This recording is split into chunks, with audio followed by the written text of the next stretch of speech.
In the early 20th century, the world was on fire. The Ottoman Empire, once rulers of vast lands and protectors of Jerusalem, was in steep decline. They had ruled the Holy City for over 400 years. But a new force was about to tear history apart. World War I. The Ottomans, siding with Germany and the Central Powers, found themselves at war with the British Empire, which sought to control strategic regions across the Middle East. In 1917, the tides of war turned toward the Holy Land. British General Edmund Allenby launched a campaign in Palestine.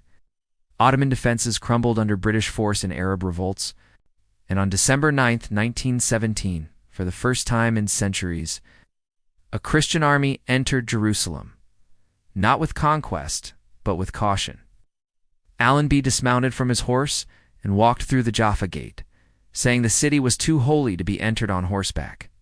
His entry marked the end of Ottoman rule and the beginning of a new chapter, the British Mandate. Britain now governed Jerusalem under the League of Nations mandate system. They promised to maintain peace and protect all faiths.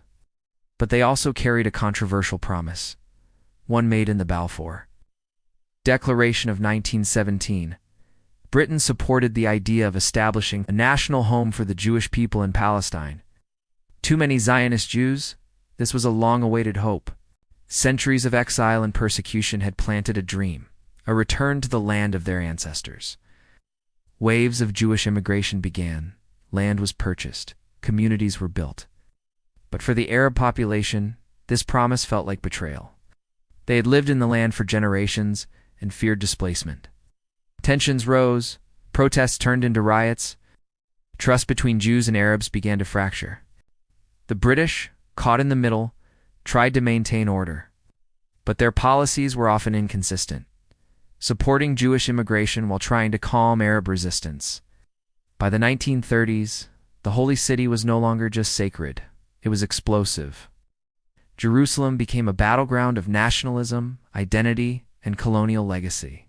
Mosques, synagogues, and churches still stood side by side, but the peace between them was wearing thin. As World War II approached, the world's focus shifted again, but Jerusalem's storm only deepened. What followed would forever alter the destiny of the city, the end of British rule, the birth of a new nation, and a war that would tear Jerusalem in half. This was part 6 of the History of Jerusalem series, exclusively on Historical Story YT. Don't forget to like, comment, and subscribe to uncover what happened next in part 7, the partition and the War of 1948.